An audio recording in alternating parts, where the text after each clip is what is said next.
वैदिक पंचांग की गणना के मुताबिक इस वर्ष फाल्गुन माह के शुक्ल पक्ष की पूर्णिमा तिथि की शुरुआत 24 मार्च को सुबह 09:55 से आरंभ हो जाएगी, जो 25 मार्च 2024 को दोपहर 12:30 तक रहेगी। हिंदू कैलेंडर के अनुसार हर वर्ष फाल्गुन माह की पूर्णिमा तिथि को होलिका दहन की जाती है। फिर इसके अगले दिन यानी चैत्र कृष्ण प्रतिपदा को रंगों वाली होली खेली जाती है। होली को धुलंडी के नाम से भी जाना जाता है।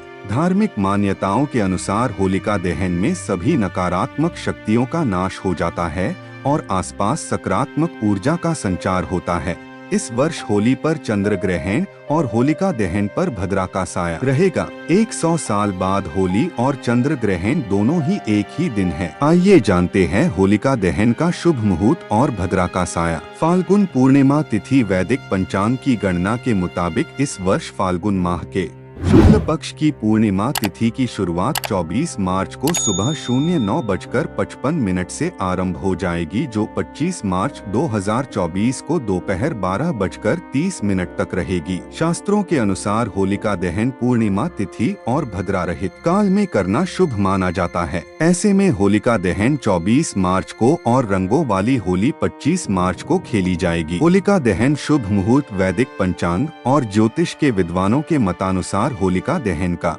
सर्वश्रेष्ठ मुहूर्त रात्रि 11:14 से लेकर 12:20 तक रहेगा, यानी इस दौरान होलिका करना शुभ रहेगा। होलिका दहन पर भद्रा का साया इस वर्ष होलिका दहन 24 मार्च सोमवार को किया जाएगा, लेकिन होलिका दहन के दिन भद्रा साया रहेगा। धार्मिक मान्यताओं के अनुसार भद्रा काल को शुभ नहीं माना जाता है और इस दौरान किसी भी तरह का पूजा पाठ व शुभ काम करना वर्जित होता है। पंचांग के मुताबिक 24 मार्च को सुबह से भद्रा काल लग जाएगी। इस दिन भद्रा का प्रारंभ सुबह 09:54 से हो रही है, जो रात 11:13 तक रहेगी। इस तरह से भद्रा काल की समाप्ति के बाद ही होलिका दहन किया जा सकता है। 24 मार्च को भद्रा कब से कब तक? भद्रा पूंछ शाम 06:33 से रात्रि 07:53 तक। भद्रा मुख रात्रि 07:53 से रात्रि 10:06 तक। 100 साल बाद होली और चंद्र ग्रहण एक साथ। इस वर्ष होली पर चंद्र ग्रहण का भी साया रहेगा। चंद्र ग्रहण 25 मार्च को सुबह 10:23 से शुरू होगा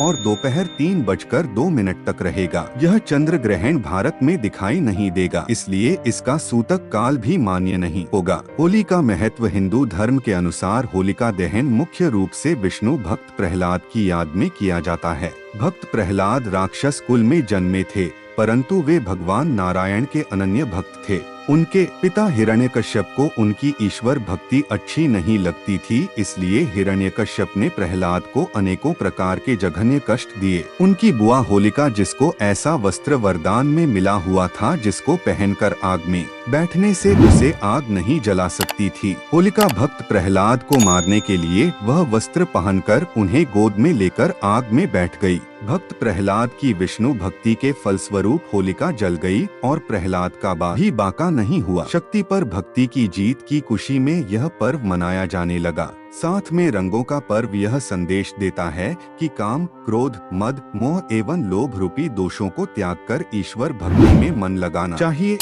होलिका दहन पूजा विधि और मान्यताएं। होलिका दहन के समय परिवार के सभी सदस्यों को एक साथ नया अन्न यानी गेहूं, जौ और चना की हरी बालियों को लेकर पवित्र अग्नि में समर्पित करें। इन बालियों को होलिका की अग्नि में सेंककर परिवार के सभी सदस्यों को उसे प्रसाद स्वरूप ग्रहण करना चाहिए। ऐसा करने से घर में शुभता का आगमन होता है। होलिका की अग्नि को अति पवित्र माना गया है, इसलिए लोग इस अग्नि को अपने घर लाकर चूल्हा जलाते हैं और कहीं कहीं तो इस अग्नि से अखंड दीप जलाने की भी परंपरा है। होलिका दहन की राख से न केवल कष्ट दूर होते हैं, सुख समृद्धि भी आती है। होली की अग्नि को लेकर इससे अखंड दीपक जलाने पर जीवन में सुख समृद्धि आती है।